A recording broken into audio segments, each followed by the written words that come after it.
identificaba 4 maneras diferentes de cómo el mundo de Norteamérica percibía la personalidad de Dios y cómo se interrelacionaba con el mundo.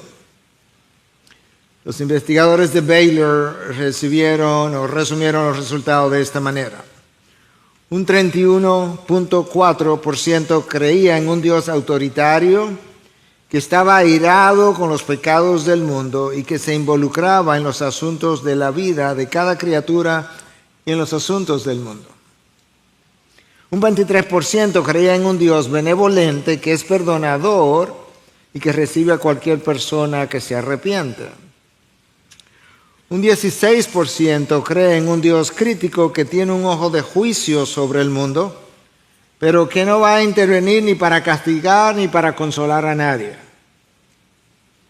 Un 24.4% creía en un Dios distante, que más bien era una fuerza cósmica que había de alguna manera creado el mundo, formado el mundo, le había dado forma y que ahora el mundo funcionaba, rotaba el universo conforme a las leyes físicas. Es increíble lo errado que la humanidad ha estado tratando de percibir a Dios, entender a Dios, definir a Dios. Y eso ocurre cuando tú tratas de hacerte una idea de Dios sin consultar a Dios. Porque no hay duda de que Dios ha estado airado contra los pecados del hombre, contra los pecados de la humanidad. Romanos 1:18, la ira de Dios se revela contra toda impiedad e injusticia de los hombres que suprimen la verdad. Eso es cierto, pero eso no es lo único que define a Dios. Por otro lado, no hay duda de que Dios es benevolente y que perdona el pecado y lo perdona por gracia, misericordia, amor, pero eso tampoco es todo lo que Dios es. Dios no es solamente amor. La idea de que Dios tiene un ojo crítico sobre el mundo y que no va a intervenir ni para castigar ni consolar a nadie es una aberración. Y el hecho de que Dios es simplemente una fuerza cósmica que formó el mundo, como si la fuerza pudiera pensar y darle orden al mundo, es una idea completamente hereje y pagana.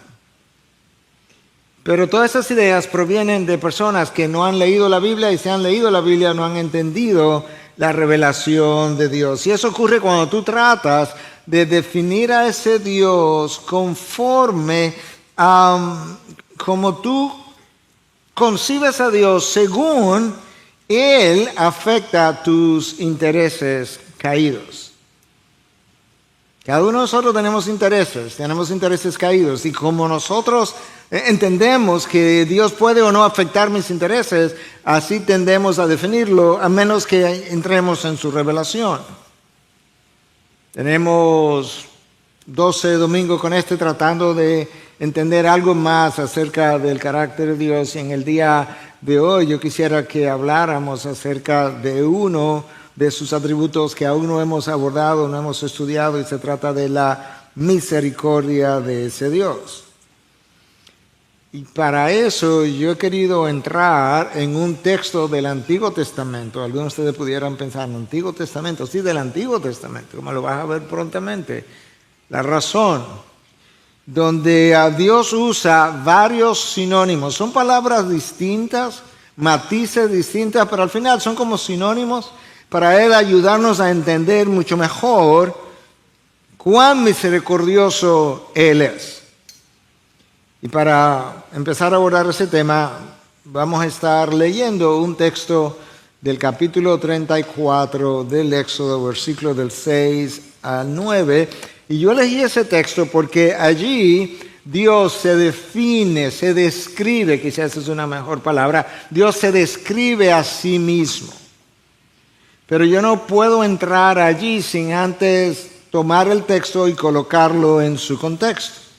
De manera que rápidamente, en un par de minutos, te voy a dar el contexto y así lo podemos entender mejor. Moisés tenía un tiempo ya caminando con Dios. Pero Moisés, y hablando con Dios, cara a cara con Dios, había estado con Dios una vez ya en el monte Sinaí por 40 días, pero Moisés, como dice en inglés, couldn't get enough from God, no podía no importa cuánto le conociera, todavía quería conocer más de Dios, y en este momento le dice, versículo 18 del capítulo 33, te ruego que me muestres tu gloria. Dios responde inmediatamente en el versículo 19, comienza a contestarle a Moisés, le dice, yo haré pasar toda mi bondad delante de ti y proclamaré el nombre del Señor delante de ti, tendré misericordia del que tendré misericordia y tendré compasión de quien tendré compasión. Y añadió, no puedes ver mi rostro porque nadie me puede ver y vivir. 2 versículos más adelante, estoy todavía proveyendo el contexto, 2 versículos más adelante, Dios le dice en el versículo 22, todavía en el capítulo anterior, el 33, y sucederá que al pasar mi gloria te pondré en una hendidura de la peña y te cubriré con mi mano hasta que yo haya pasado. Después apartaré mi mano y verás mis espaldas, pero no se verá mi rostro. Con esto Dios le estaba diciendo a Moisés, yo te voy a mostrar algo más de lo que tú has conocido hasta ahora. Yo voy a condescender a tu petición y yo voy a revelarte algunas cosas. Yo te voy a dejar entender otras.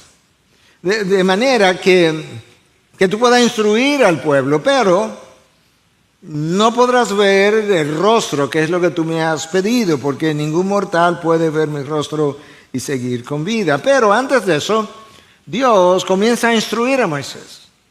Antes de que yo pase delante de ti, hay algunas cosas que tú debes entender. Y la primera instrucción es, mira, tú necesitas ahora labrar las 2 piedras que tú rompiste cuando te airaste, cuando viste al pueblo adorar el becerro de oro. Esas 2 piedras que yo labré y que yo inscribí, ahora tú tendrás que labrarlas.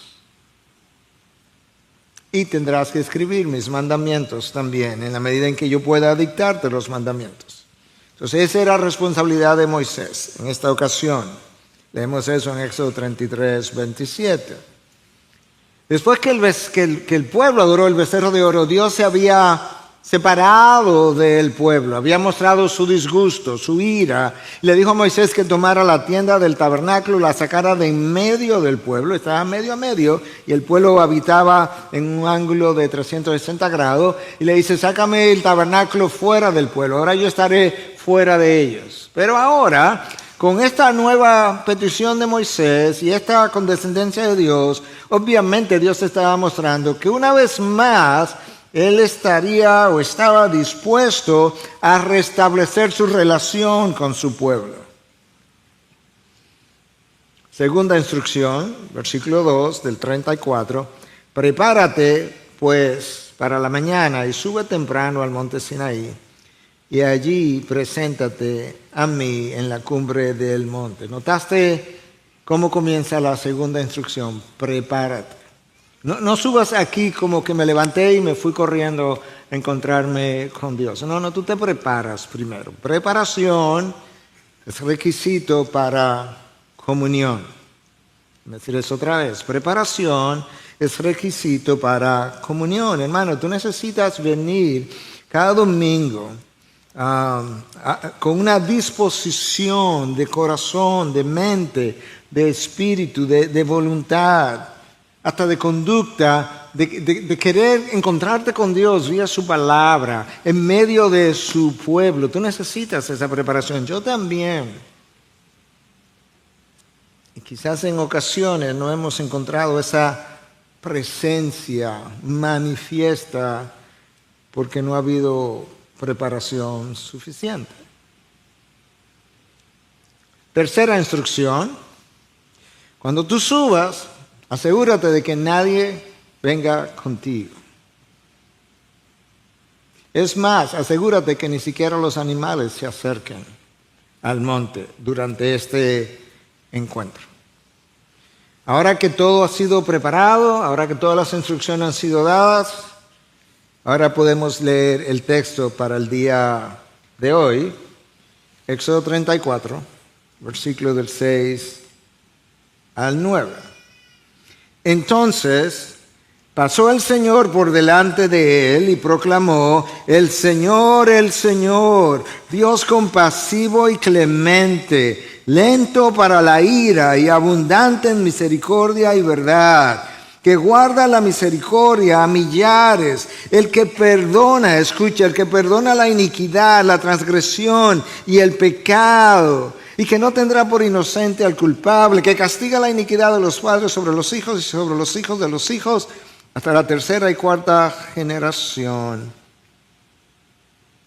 Moisés se apresuró a inclinarse a tierra y adoró. Y dijo: si ahora, Señor, yo he hallado gracia ante tus ojos, vaya ahora el Señor en medio de nosotros, porque el pueblo, aunque el pueblo sea terco, perdona nuestra iniquidad y nuestro pecado, y tómanos por posesión tuya. En el texto que yo acabo de leer hay 6 o 7 atributos que Dios proclama ante Moisés para describirse a sí mismo. Dios consideró esta autodefinición tan vital que la repitió con las mismas palabras en el Antiguo Testamento. Escucha, Nehemías 9:17, el Señor es clemente y compasivo y lento para la ira. Salmo 86:15, mas tú eres un Dios compasivo y lleno de piedad, lento para la ira y abundante en misericordia y verdad.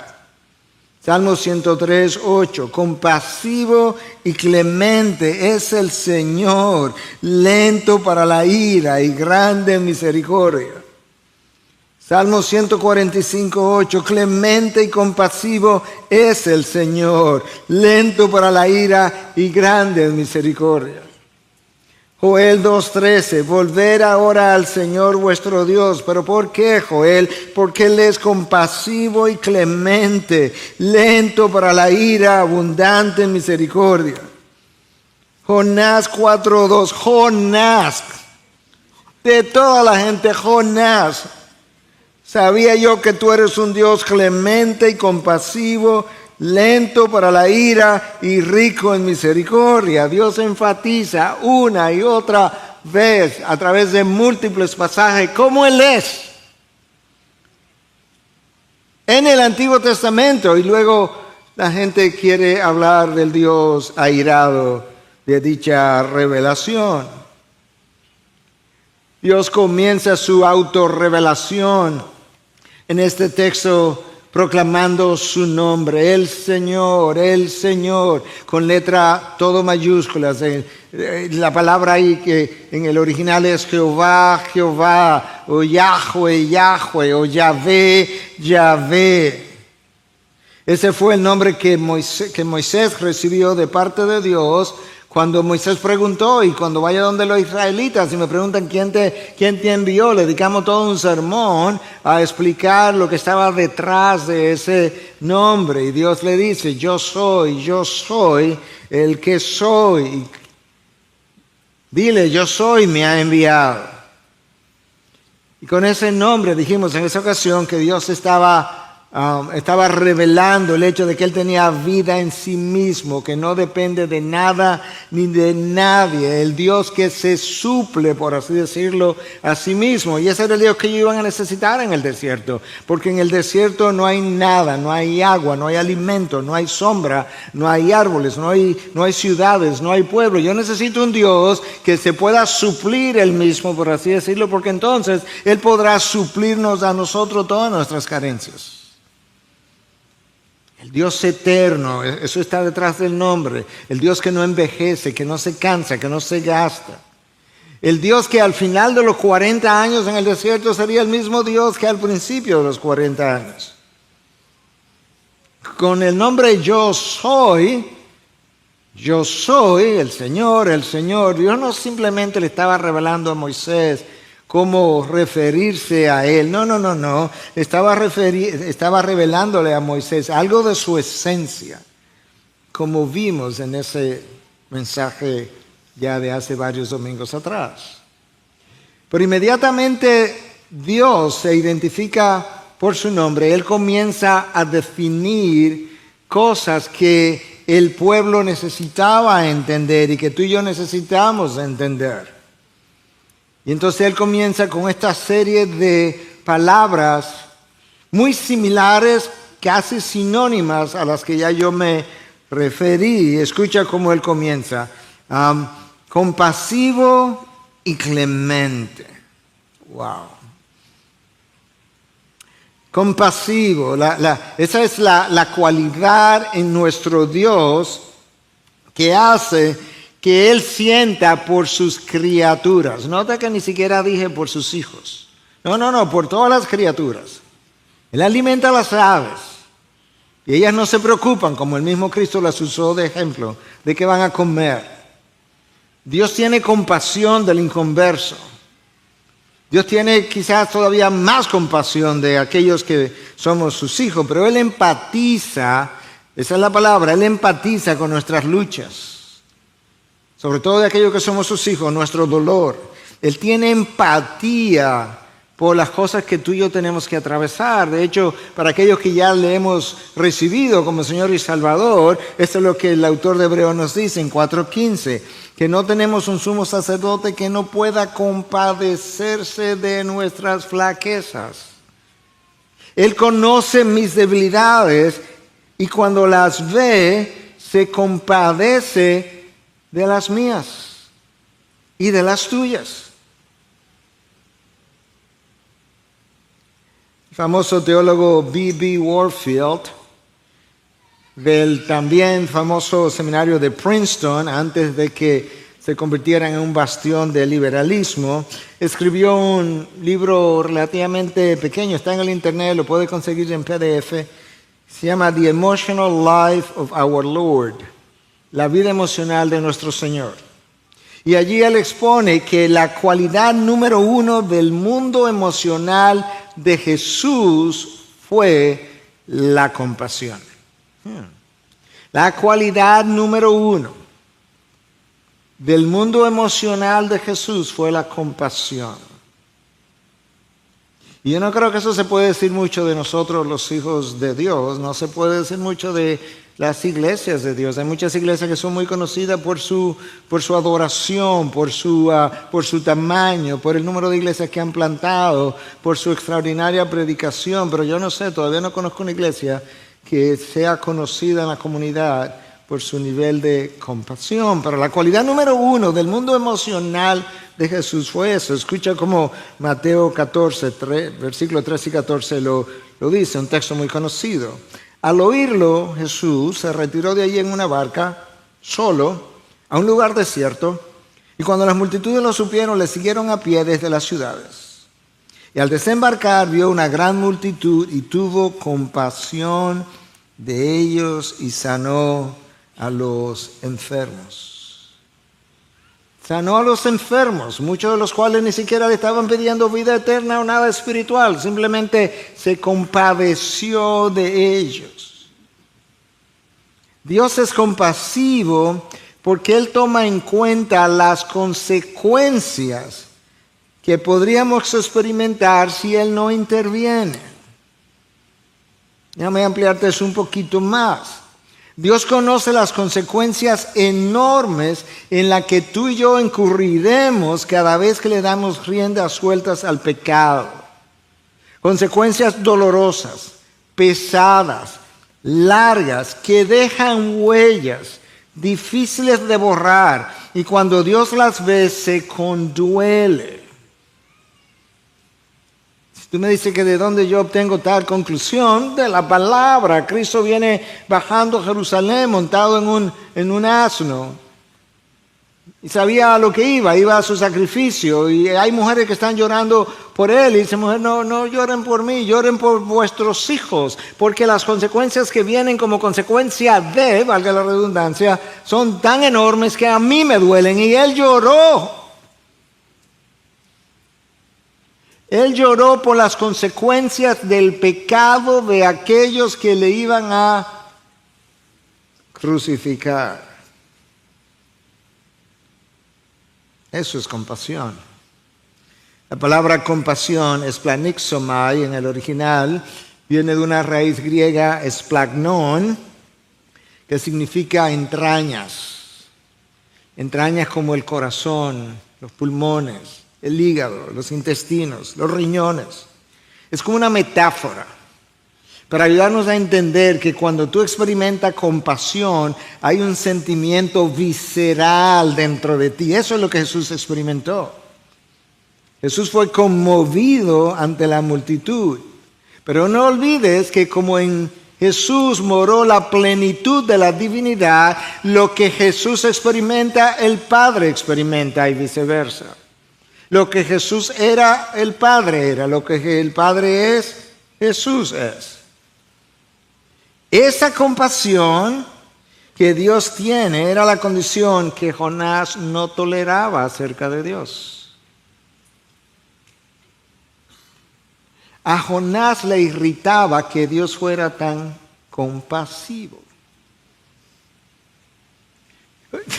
Yo no voy a ir a Nínive porque yo sé lo que va a pasar. Cuando yo predique el Evangelio, cuando yo predique las buenas nuevas de salvación, previo arrepentimiento, tú vas a tener el coraje, por así decirlo, las agallas, diríamos nosotros, de perdonarlo. Yo sé cómo tú eres, porque tú eres un Dios, ¿cómo? Tú eres un Dios clemente y compasivo y lento para la ira y abundante misericordia. Y no me gusta eso.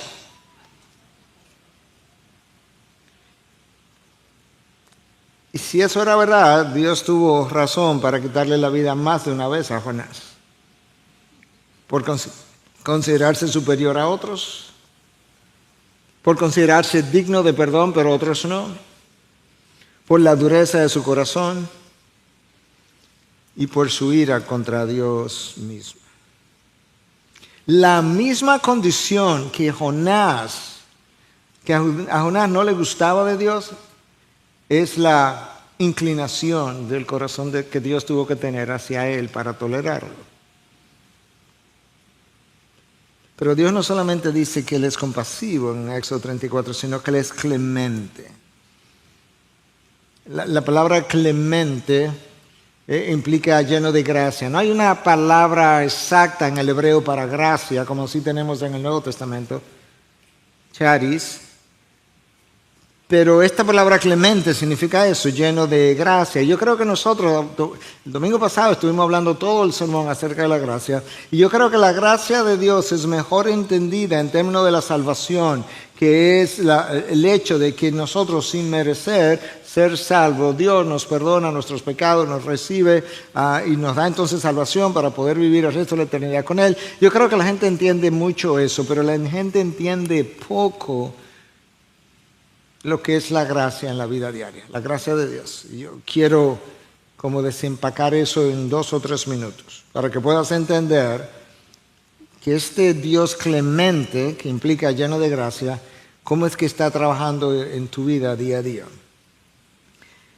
Gracia, por un lado, es lo que hace que Dios nos dé todo lo que recibimos a pesar de que no lo merecemos. Todo lo que recibimos. Que tiene que no hayas recibido. Y eso es por gracia. Gracia es lo que hace que Dios nos dé un trabajo que no merecemos. Gracia es lo que hace que Dios nos ayude a conservar un trabajo de donde debieran cancelarme. Gracia es lo que hace que me promuevan en trabajo. Es esa gracia lo que hace que el salario en el trabajo me lo aumenten. Gracia es lo que hace que otros no se enteren cuando tú y yo pecamos en privado, a menos que el tiempo se haya agotado y Dios tenga que hacer algo. Gracia, eso es lo que a mí me deja predicar esta mañana. Una palabra santa, infalible, a través de labios no santos y no infalibles. Si tú eres profesor de escuela dominical de niños, de adultos, gracia es lo que te permite enseñar su palabra, a pesar de que muchas veces no estás viviendo lo que enseñas. Gracia es lo que ha hecho, si tú eres pastor, anciano, diácono, cualquier otra cosa, que tú estés ujier, líder del grupo pequeño, gracia es lo que te ha permitido llegar allí.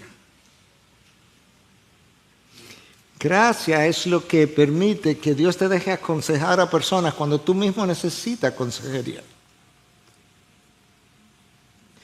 Gracia es lo que permite que tú puedas oír intimidades de otro cuando las tuyas nadie las conoce. Gracia es lo que hace que Dios siga tratando contigo, a pesar de que te ha llamado la atención una y otra vez, de una y mil maneras.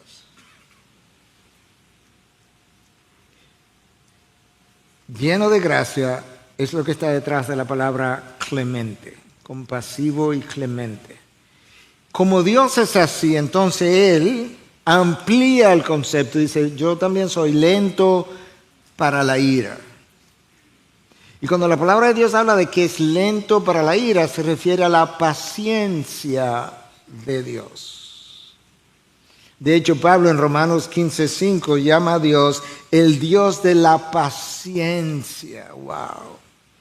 La semana pasada vimos cómo Pedro llama a Dios el Dios de toda gracia. Ahora Pablo llama a Dios el Dios de la paciencia. Y déjame leerte esto literalmente como lo puse en palabras. Cuando hablamos de la paciencia de Dios, nos referimos a la disposición del corazón de Dios. Escucha, que odiando el pecado, puede esperar por largos periodos de tiempo en búsqueda del arrepentimiento del hombre.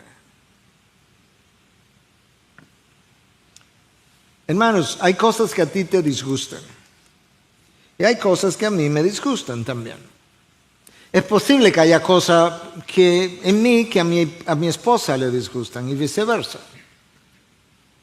Pero de eso no es que estamos hablando. Es que Dios tolera no cosas que le disgustan, sino cosas que Él aborrece. De hecho, cosas que ofenden su misma esencia de ti y de mí y que las tolera muchas veces hasta por largo periodo de tiempo, esperando tu arrepentimiento.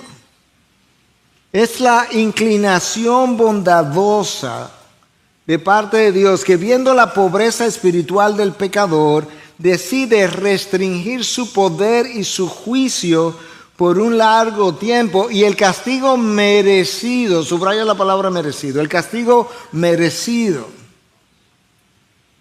pudiendo Él derramar su ira sobre el transgresor o transgresor. Eso es paciencia, esa es la paciencia de Dios. Pedro habla de que Dios en su paciencia esperó 120 años. Mientras Noé construía el arca. No es simplemente que fue el tiempo para construir el arca. No, Dios esperando por una humanidad que cayó en la etapa más corrupta posible, porque todo pensamiento e intención del corazón del hombre era hacer solamente el mal todo el tiempo. No se puede llegar más bajo de ahí. Y Dios esperó 120 años.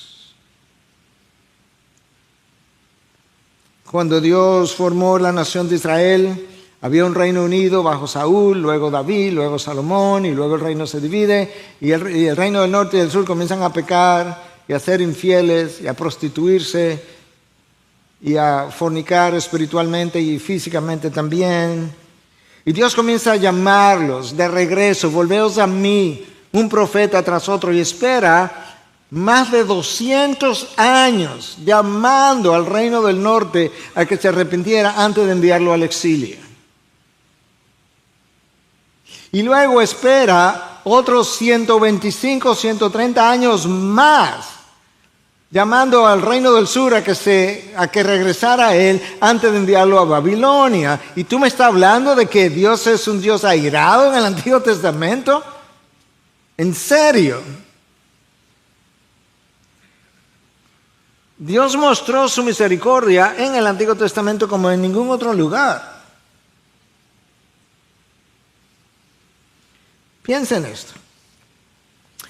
Quizás por su paciencia, Dios aún no te ha pasado juicio, a pesar de que tiene mucho tiempo viéndote hacer lo mismo una y otra vez.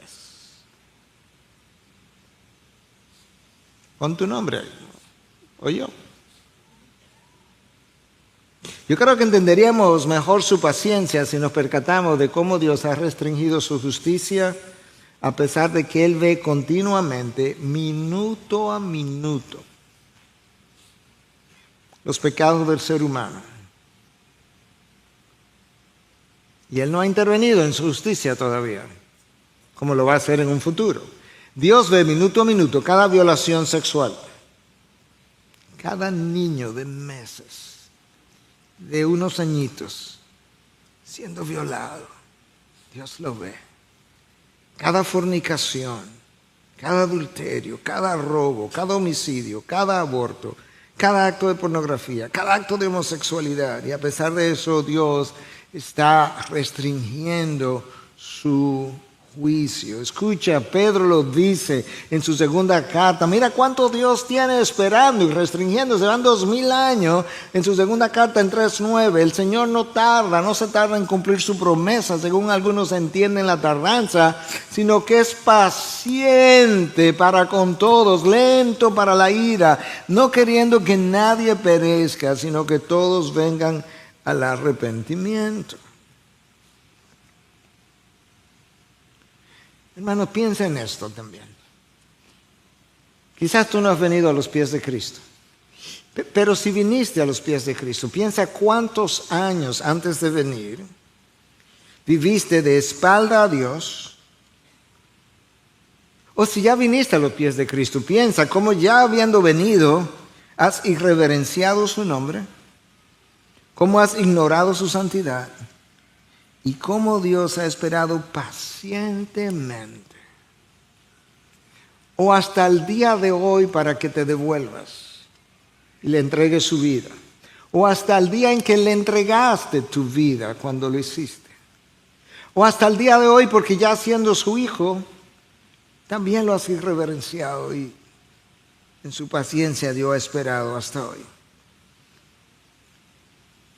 Yo creo que nos ayudaría a comprender mejor la paciencia de Dios si meditáramos acerca de cómo Dios tolera que millones de personas todos los días incurran en actos que Él odia. Dios ha revelado con ese mismo vocabulario que Él odia, Él aborrece, Él detesta el pecado. Y Dios ha tolerado la maldad de ese hombre hasta el día de hoy. Como te decía, una cosa es tolerar algo que te disgusta y otra cosa es tolerar algo que tú repeles. Y eso es como Dios lo ha hecho.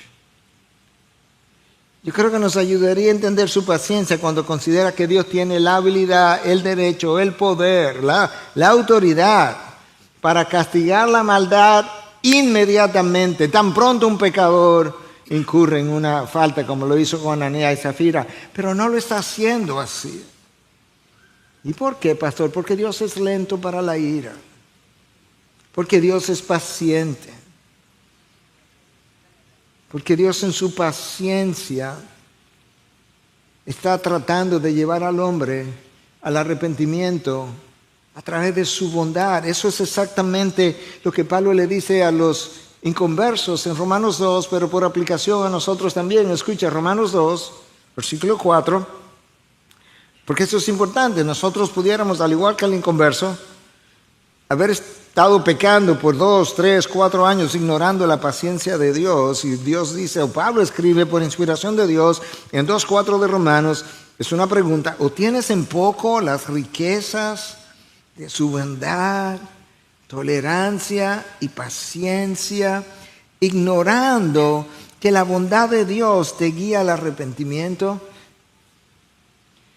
¿Tú estás entendiendo lo que Pablo hace? Pablo no se está refiriendo a la amenaza de juicio que Dios tiene como la espada de Damocles que colgaba sobre la cabeza, ¿verdad?, de esta persona. No, Pablo dice, ¿no entiendes qué es la tolerancia y la bondad de Dios y su paciencia que están tratando de guiarte a que te arrepientas?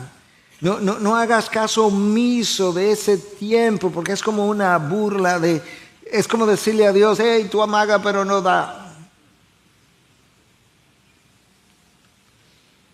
Eso es lo que Pedro dice. Pedro dice en su segunda carta en 3:3 que en los últimos tiempos vendrán hombres burladores que con su sarcasmo dirán, ¿dónde está la promesa de su venida? Porque desde los tiempos antiguos las cosas han estado exactamente igual y total. Entonces, pero los que hablan de esa manera ignoran que en la antigüedad Dios hundió el mundo en agua en una ocasión ya. Y la tolerancia habla de cómo Dios permite sin aprobar. Cómo Dios permite sin aprobar el pecado con el propósito de que vengas al arrepentimiento, para que el pecador pueda despertar a la realidad y al oscuro de su pecado, para que el pecador pueda testificar y decir, ciertamente estaba perdido en el mundo, sin rumbo, sin dirección. Algunas personas jóvenes vinieron adelante a decirme, yo me acordé cuando usted estaba hablando de ese tipo de cosas, de cuando yo estaba en el mundo, por donde yo andaba, y fue aterrador, pero al mismo tiempo fue refrescante pensar que Dios salió a buscarme y me encontró y me trajo a su familia. La paciencia de Dios le provee al pecador tiempo y oportunidad para devolverse en uno. Por eso es que Pablo dice, es la bondad de Dios que te guía al arrepentimiento. Pero el hombre, la humanidad, es indiferente a su paciencia. Y cuando Dios en un momento dice, pero ya entonces está bueno, lamentablemente tengo que actuar, entonces decimos, es que yo no creo que Dios es justo. Déjame leerte de la Nueva Traducción Viviente, Romanos 2:4 otra vez, pero lo voy a ampliar con 5:6. Escucha. Pero trata de escucharlo como con palabras de ternura de un apóstol que supo llorar por las ovejas. Escucha, Pablo. ¿No te das cuenta de lo bondadoso, tolerante y paciente que es Dios contigo? ¿Acaso eso no significa nada para ti? ¿No ves que la bondad de Dios es para guiarte a que te arrepientas y abandones tu pecado?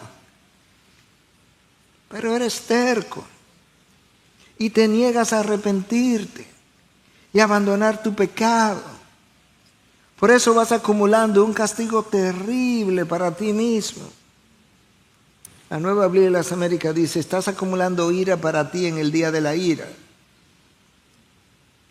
La Nueva Traducción Viviente dice, pues se acerca el día de la ira en el cual se manifestará el justo juicio de Dios. Él juzgará a cada uno según lo que haya hecho. Déjame traértelo a nosotros. A nosotros, porque Pablo envió esta carta a los romanos, la leyeron, no sabemos cómo respondieron, pero déjame traértelo a través de un hombre de Dios que queríamos traer para por su causa este año, no se pudo. Estamos tratando de ver si quizás el año que viene pudiera ser una realidad. Alish de Beg. Escucha un tweet que él puso en estos días. Me llamó la atención, poderosamente la atención. Existe un gran peligro cuando escuchamos la palabra superficialmente o con un olvido intencional. La escuchamos así. Sí, fue un buen texto, pero... sí, yo lo oí, pero no le voy a hacer mucho caso. Escucha ahora. Cuanto más nos sentamos es la palabra. Cuanto más nos sentamos bajo la instrucción de la Biblia, sin ser cambiados por ella, menos probable se vuelve la posibilidad de tal cambio.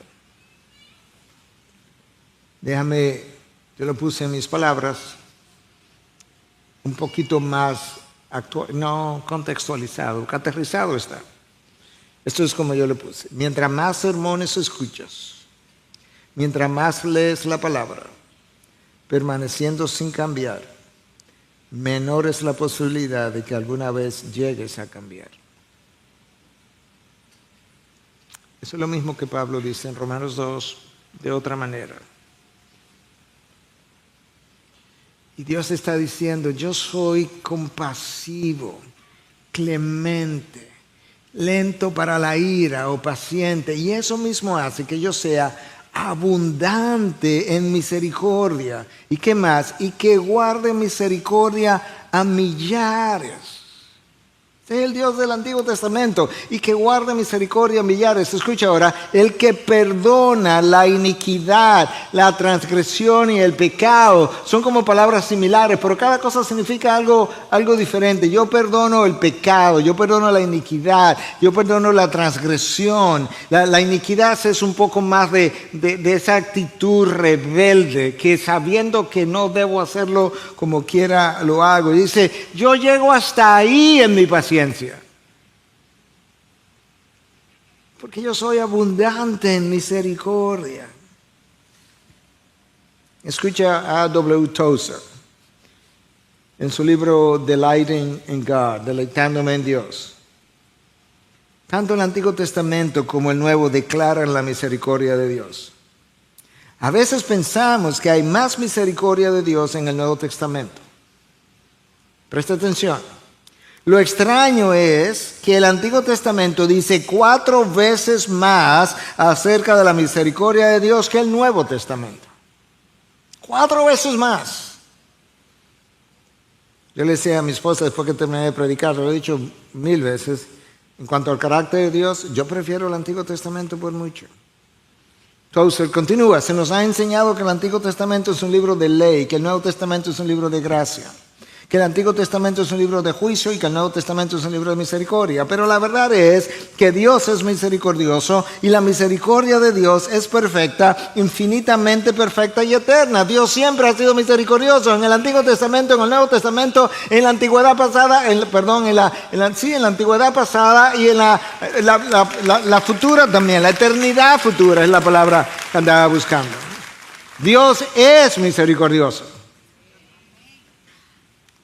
La palabra en el original es Hesed, que tiene que ver con la bondad expresada en el contexto de dolor o de sufrimiento para personas que no se merecen la bondad.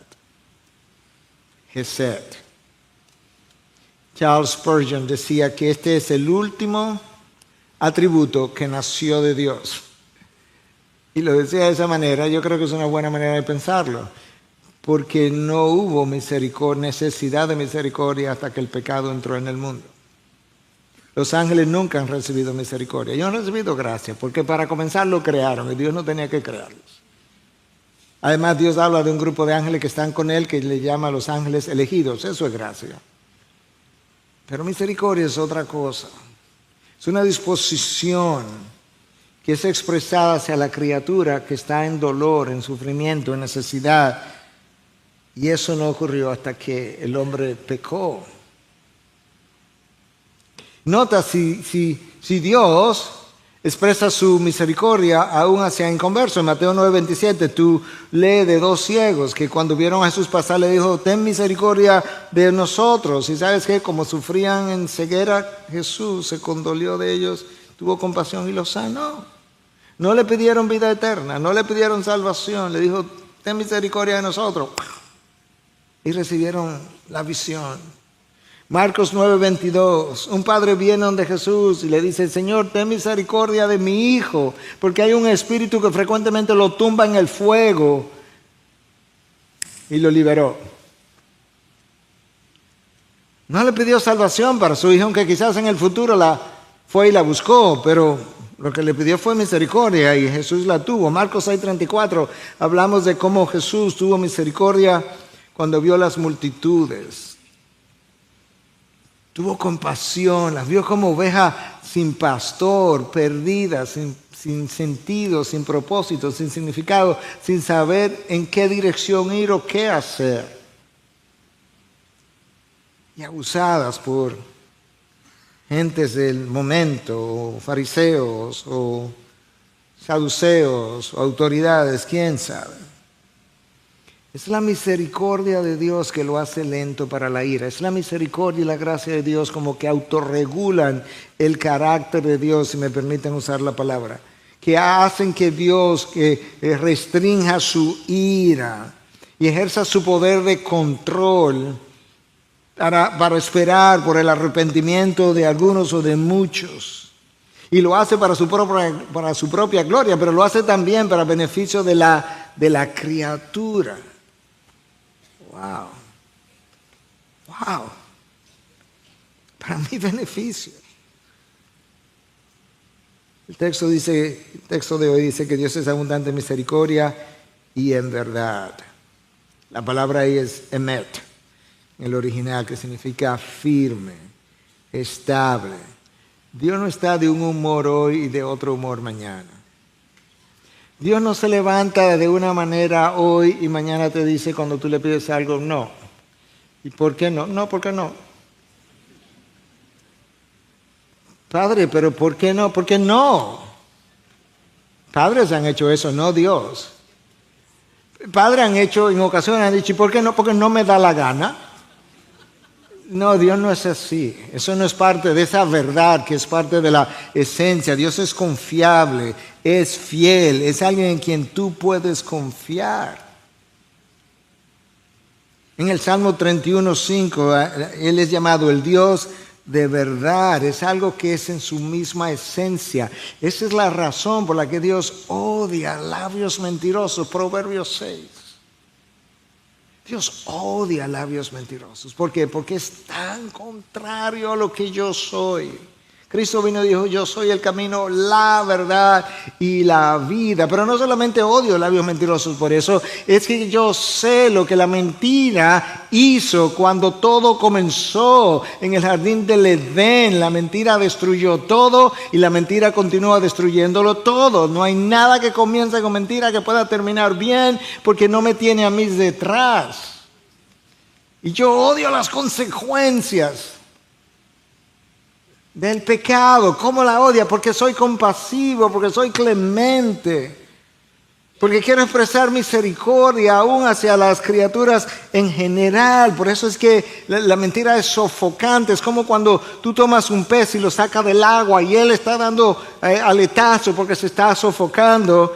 Y ahora la pregunta es, yo menciono eso por lo siguiente, es a propósito, pero es para traer el contraste.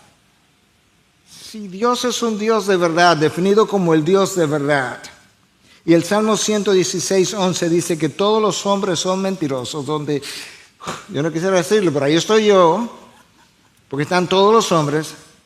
¿Cómo es que Dios tolera a una humanidad donde todos son mentirosos y Él es la definición de la verdad? ¿Usted sabe cómo? Porque Él es compasivo y clemente y lento para la ira y abundante en misericordia. Y eso es como Él lo hace. Eso es como Él puede hacerlo.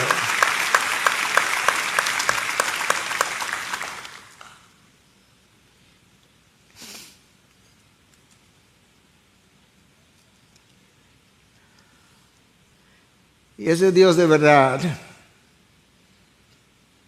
agrega que Él no tendrá por inocente al culpable. Pero espérate, antes de que tú vayas muy rápido. Esa es la explicación de la cruz. Esa es la explicación del glorioso intercambio que cantamos.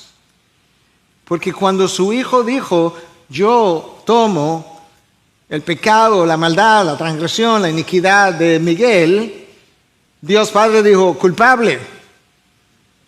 Y como yo no voy a tener por inocente al culpable, tú pagas. Esa es la realidad. Y Él pagó. Y luego podemos entonces decir, esa es la razón también, porque la palabra habla de que Dios traerá todo a juicio.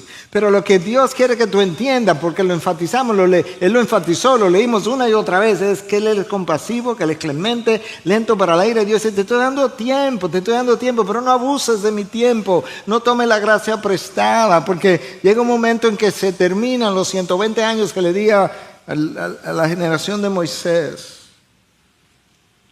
O Pablo te dice, pero no tengas en poco la bondad de Dios que te guía al arrepentimiento, no lo tengas a menos, valórala, responde, devuélvete hoy, corre hoy.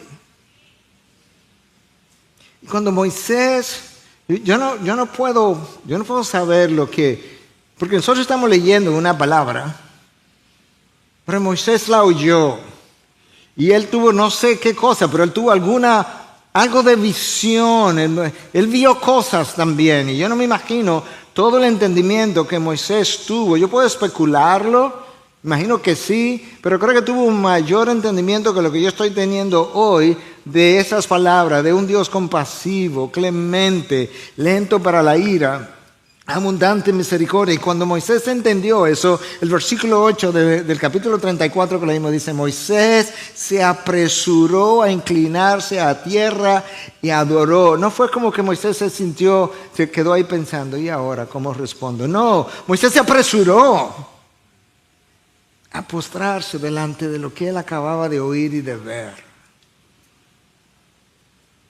Esa es la respuesta natural cuando tú ves a Dios por lo que Él es. Moisés no tuvo que tomar un curso en cómo se adora a Dios. Cuando comenzamos la iglesia yo enseñé varias veces un curso acerca de la oración, tratando de enseñar a la gente a adorar a Dios, y después yo me di cuenta de lo tonto que yo era, que a la gente no se le enseña a adorar a Dios, a la gente se le enseña a conocer a Dios, y la respuesta natural de conocer a Dios es una vida de adoración, rendida a sus propósitos, a su carácter, a lo que Él es, a su gracia, a su misericordia, a su amor, a su santidad. Hermano, escucha esto de la forma más pastoralmente posible que me puedas escuchar. Hasta que el creyente no vea a Dios por lo que Él es, la adoración, y no me refiero a música, aunque la incluya, recuerda que tu obediencia es tu mejor adoración.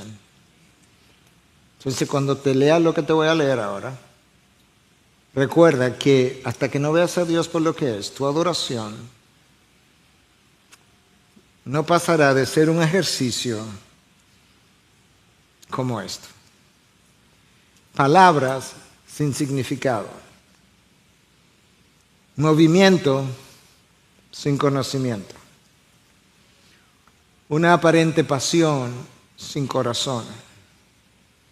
Aplausos sin gozo. Danzas sin reverencia. Un sermón, pero no un mensaje de parte de Dios. Sobriedad sin santidad. Sobriedad sin santidad. Instrumentos afinados con corazones desafinados. ¿Para qué vamos a tocar instrumentos tan bien afinados si mi corazón está desafinado? Algarabía siendo confundida con alegría. Y todo eso hecho alrededor de un becerro de oro, concebido en nuestras mentes, pero no alrededor del Cordero de Dios. Y Moisés se postra en tierra. Le dice, si ahora, Señor, he hallado gracia ante tus ojos. Es como, yo ni sé si voy a hallar gracia ante tus ojos. Yo he oído cosas tan grandes que yo ni sé, pero si he hallado gracia ante tus ojos, vaya ahora el Señor en medio de nosotros. No nos dejes solos como ya nos amenazaste. Y escucha ahora a Moisés, mira cómo Moisés lo dice, aunque el pueblo sea de dura cerviz, aunque el pueblo sea terco, Dios, olvídate de su terquedad, yo estoy apelando a tu carácter, no nos dejes solo, ve delante de nosotros.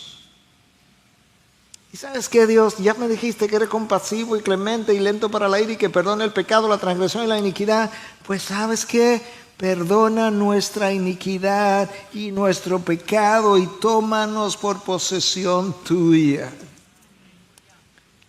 Nota cómo Moisés se incluye en nuestra iniquidad, nuestro pecado, cómo no le carga este dado al pueblo. No, Daniel tampoco, Nehemías tampoco, ambos dijeron, yo y mi pueblo hemos pecado contra ti. Aquí está Moisés practicando la misma cosa. Señor, perdona nuestra iniquidad, perdona nuestro pecado. ¿Y sabes qué? Por amor a ti mismo, tómanos por posesión tuya. Moisés entendió que no podía apelar a nada que tenga que ver con nuestro carácter, sino con el carácter de Dios.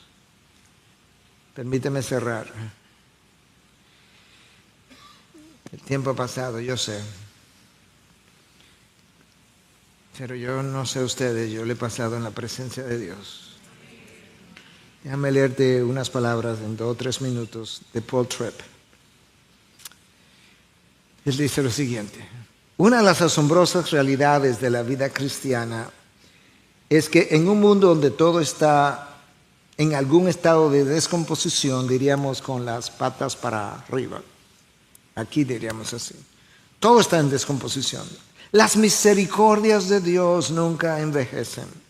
Nunca se agotan, nunca llegan en mal momento, nunca se secan, nunca se debilitan, nunca se cansan, nunca dejan de satisfacer la necesidad. Nunca defraudan, nunca fallan, porque realmente son nuevas cada mañana, como leía el pastor Luis al inicio. Escucha, porque esto es como lo mejor de todo. Ahora, las misericordias de nuestro Señor están diseñadas para los desafíos, las decepciones, los sufrimientos, las tentaciones y las luchas con el pecado interior y exterior. Están particularmente diseñadas para lidiar con eso. ¿Y cómo son? Son multiformes. Escucha, a veces esas misericordias son impresionantes.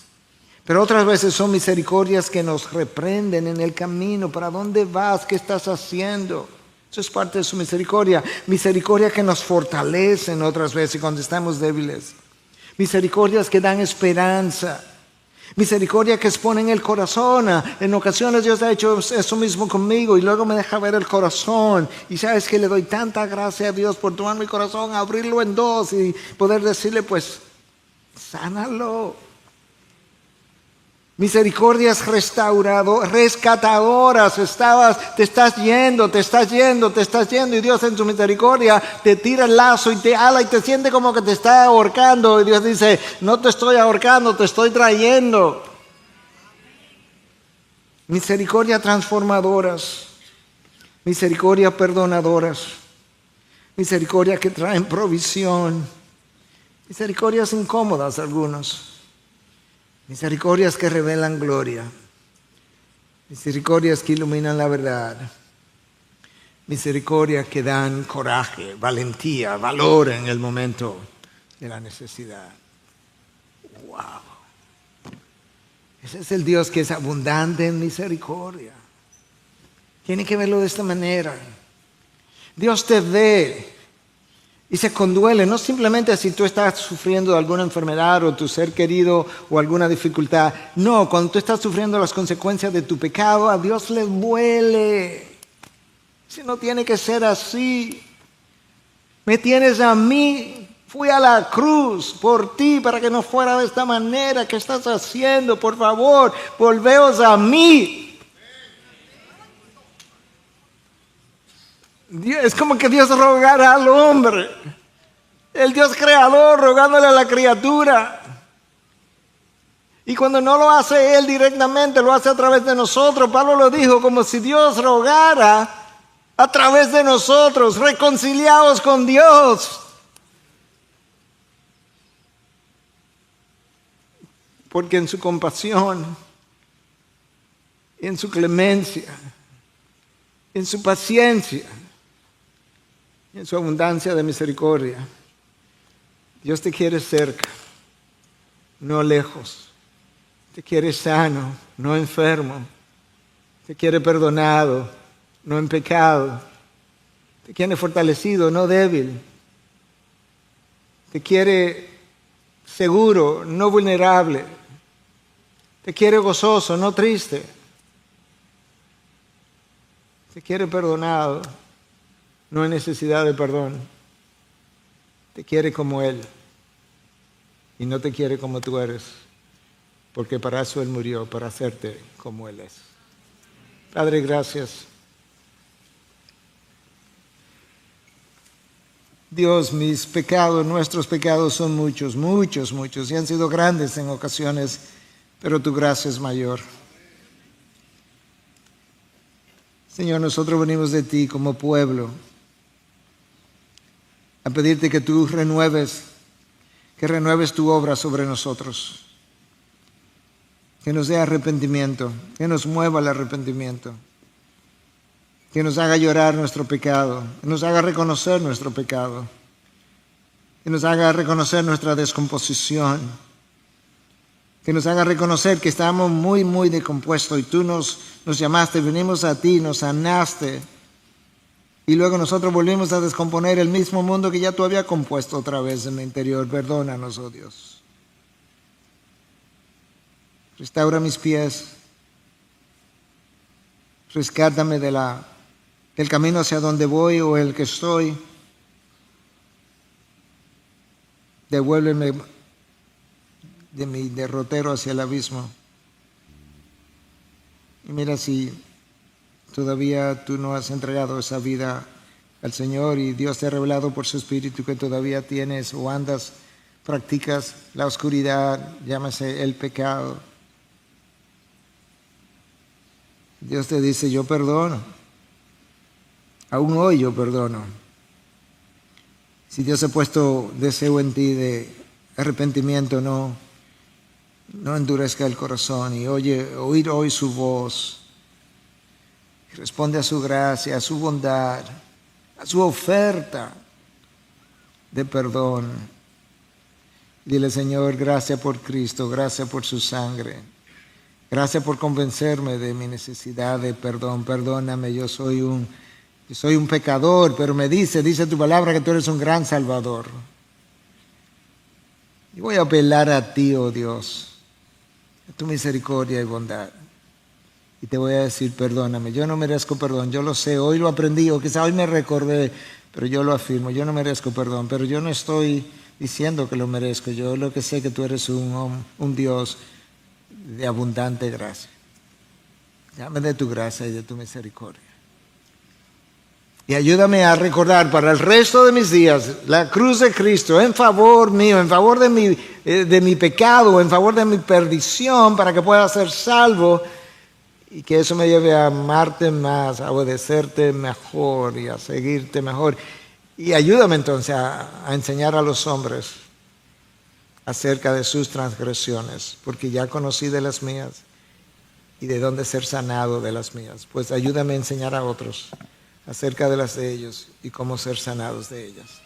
En Cristo Jesús te lo pedimos. Su pueblo dice, amén, amén. Bendiciones.